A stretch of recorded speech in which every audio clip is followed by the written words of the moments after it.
So all you hear from the media is America is more divided than ever before. Democracy's under the greatest threat ever.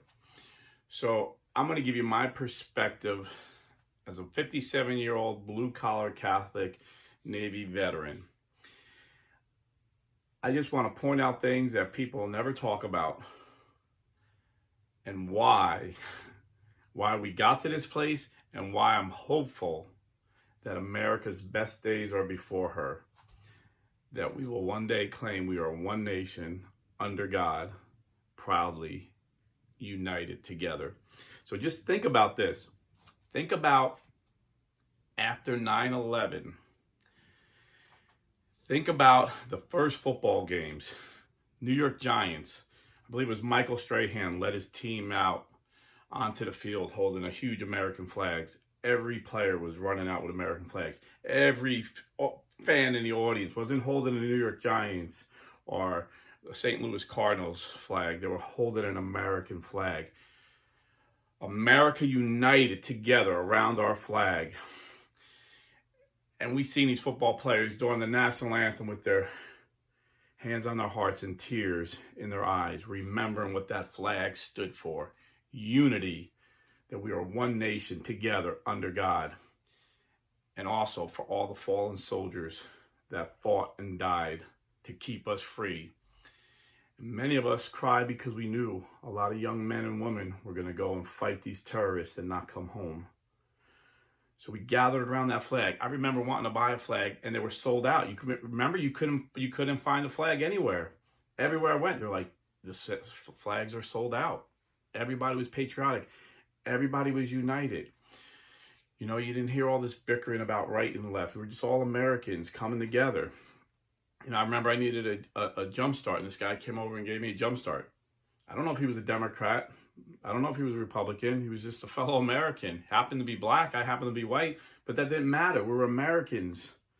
We were coming together. I remember this guy broke down, and he was pushing his car. And I went up and helped push them, off the road.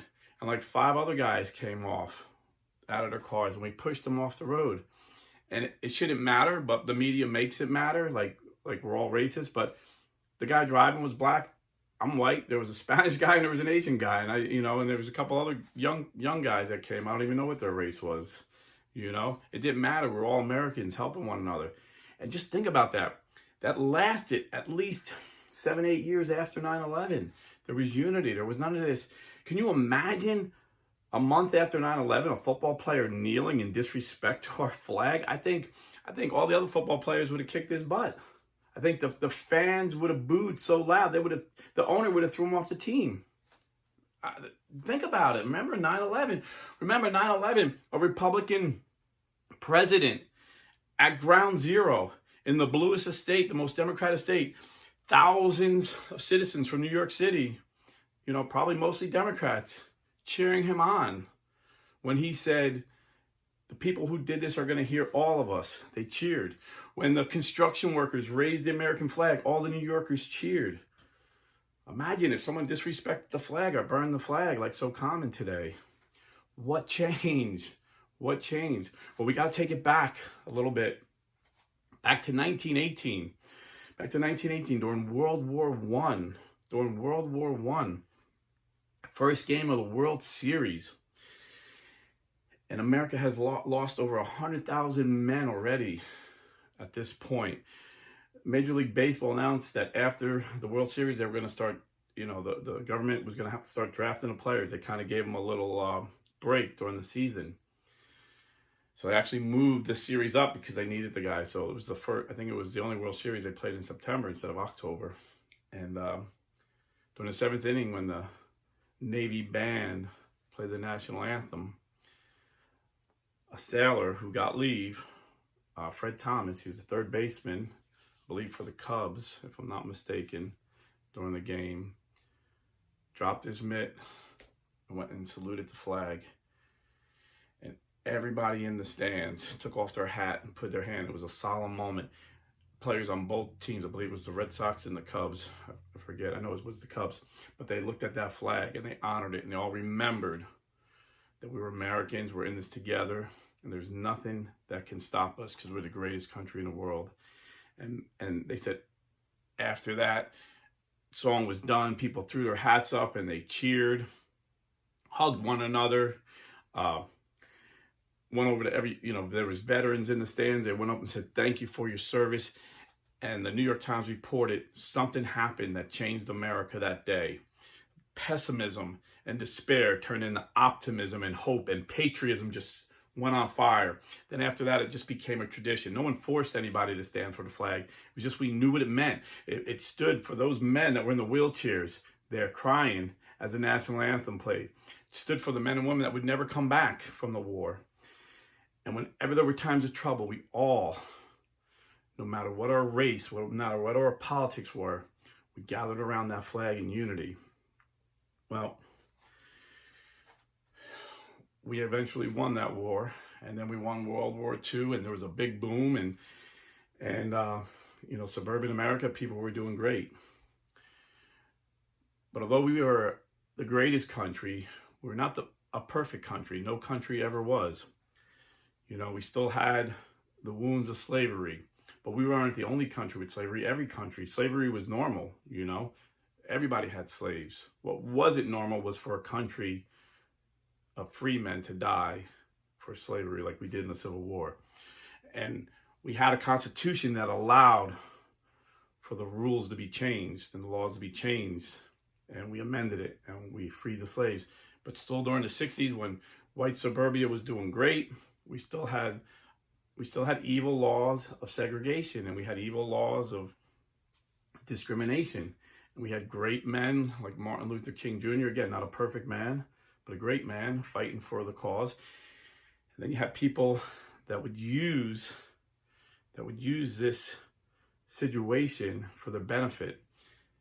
And they would convince all these suburban white kids that had it made that America was evil, or war in Vietnam was evil, trying to stop the communists over there was evil, what we're doing to the blacks was evil.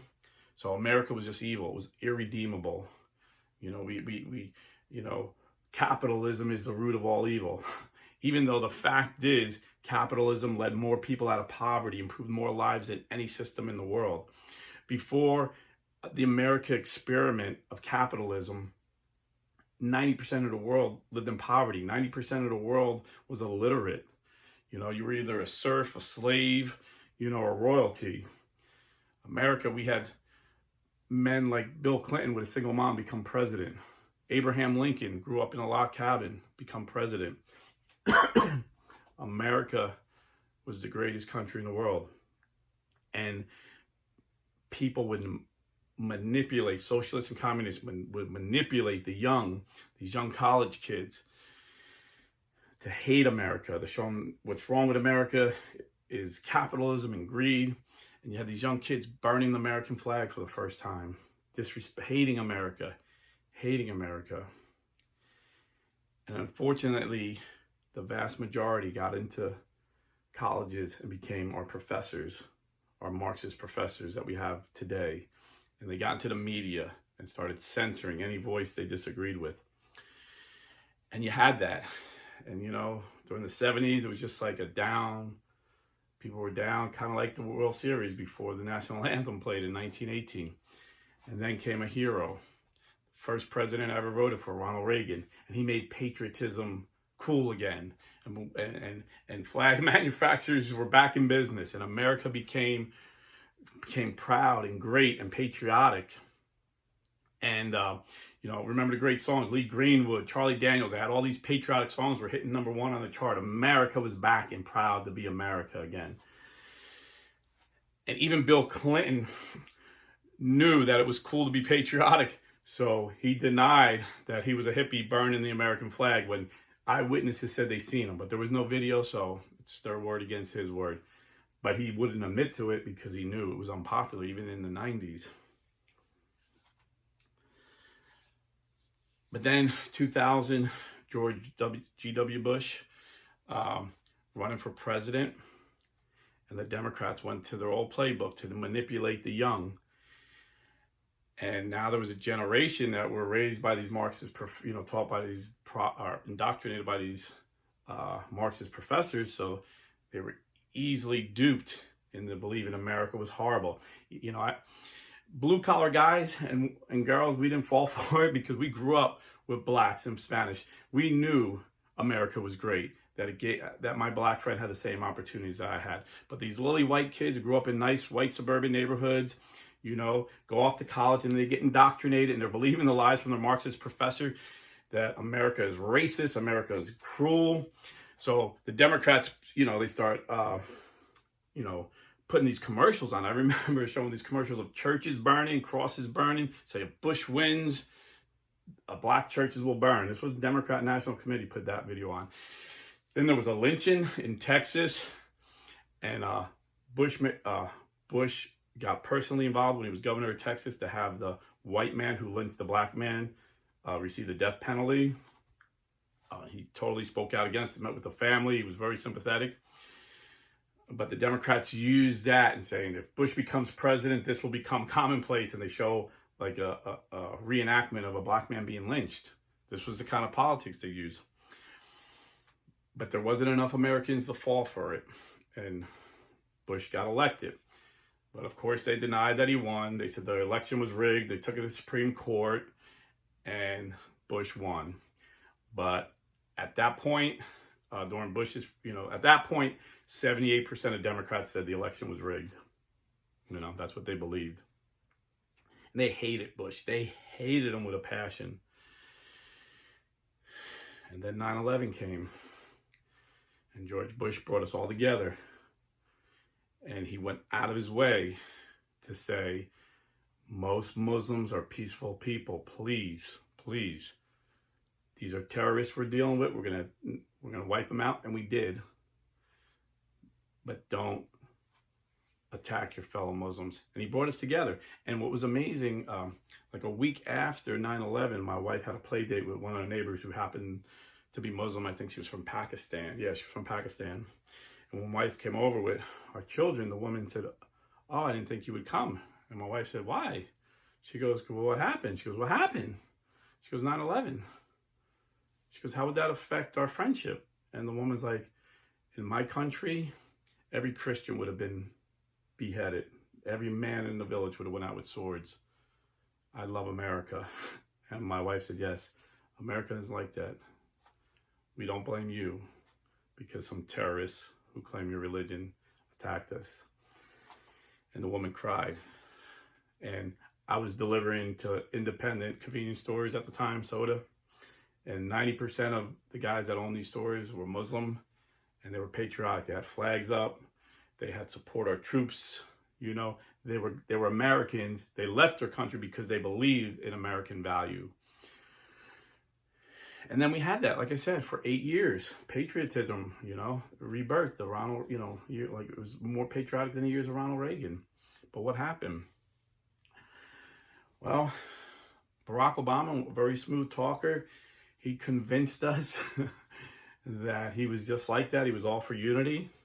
But the minute he got in the office, he used these old divisive tactics. And now there were more of these, you know, lily white kids that were indoctrinated by the Marxists that believed his rhetoric that America was racist. Like I think it was like the first month, a white cop got called. "Hey, I'm watching my neighbor's house and there's somebody in there. He told me he's not going to be home till next week. Could you come check it out?" So the cop, following protocol, rang the doorbell and the guy said, "Oh, I live here." And he's like, "Well, just come out," because he didn't know if there was someone there holding a gun making him say that, you know, or if he really did live there. "Well, come out and show me your license." And the guy got all offended and said, "This is racism."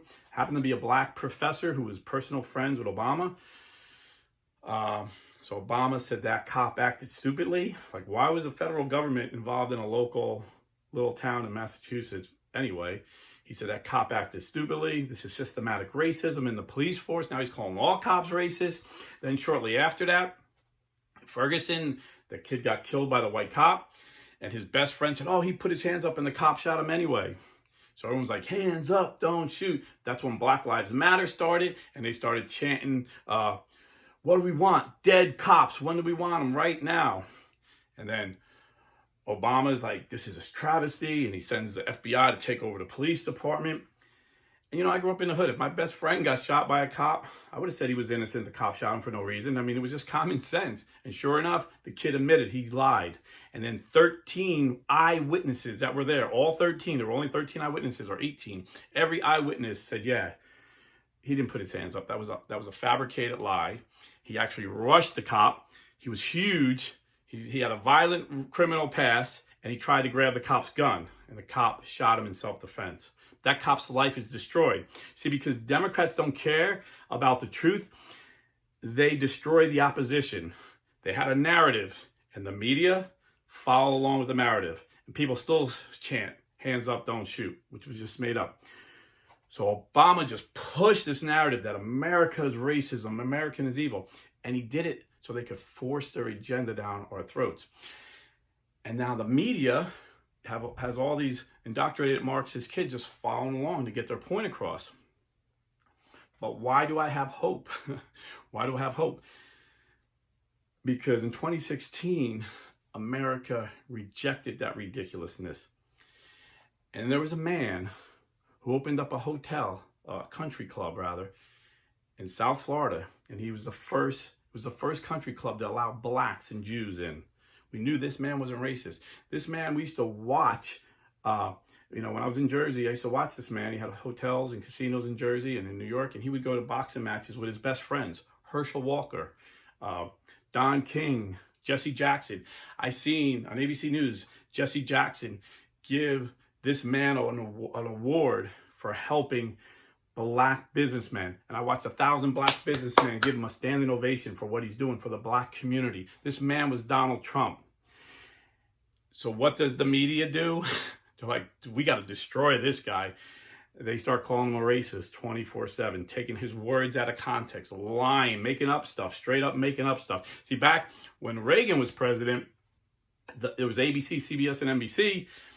They were liberally biased, but they did it subtly. So if they wanted to ask about race relations, they would go to a Democrat partisan like Al Sharpton, who was getting paid by the Democrat Party, rather than going by a brilliant African-American scholar like Thomas Sowell or Walter Williams. I would have never heard of these people unless I listened to Rush Limbaugh and they were their guests. And then I started reading their books, and these guys were brilliant African-American scholars who would totally disagree. So you never got their side of the story. You only got the liberal Democrats side of the story. So that's how the old media was liberal. But now they outright lie. They're activists, and they lie.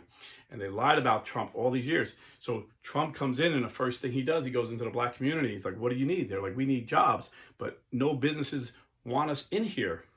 No businesses want to come here because it's so dangerous and insurance rates are high. So he says, okay, we're going to create opportunity zones in black neighborhoods.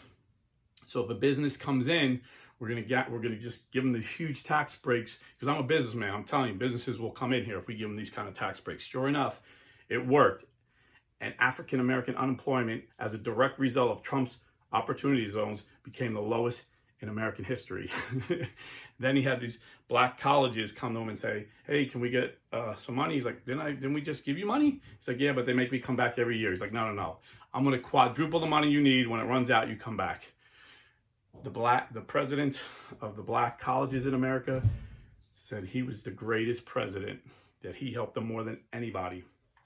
Then Van Jones, a Democrat strategist, he was actually in the Obama cabinet, went to Trump and said, there's thousands of black men in jail for life sentences for minor drug offenses because of Joe Biden's 1994 crime bill that gave these people a life sentence. And you can Google Joe Biden bragging about, man, my bill gives more life sentences than any law ever. There's gonna be a lot of people going to jail for life.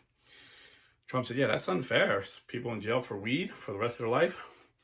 So he did justice reform, and tens of thousands of African-American men were released from prison. And Van Jones, the Democrat, said Donald Trump did more for black men than any president in the last 50 years. So that would include Obama, that would include Clinton, that would include Carter.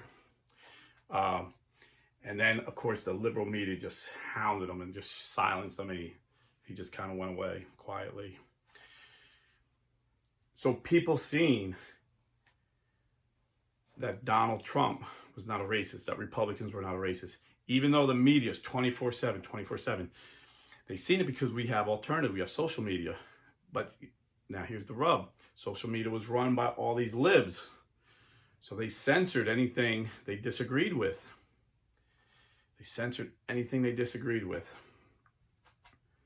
And I remember I had Michael Voris from Church Militant on my show. And I worked for Bang. He loves Bang. He told me he can't get root beer Bang up in Michigan. So I sent him 2 cases of root beer Bang, and he called me to thank me.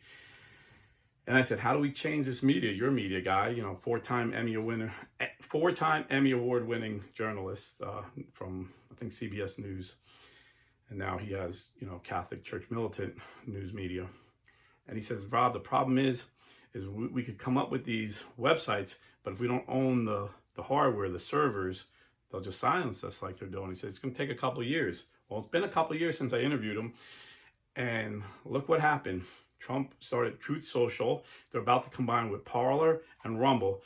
I don't know if you would call them conservative. I would just say they believe in free speech, but I guess today that's considered radical conservatism if you believe in free speech. And then I said, oh man, why can't, I said, don't we have one conservative billionaire that could just buy these things? And he said, yeah, that would be nice. He said, there are a lot of, you know, wealthy people that want to do it. He said, but that would cost a lot of money. Well, lo and behold, Elon Musk, he's not a conservative, but he believes in free speech, goes and buys Twitter.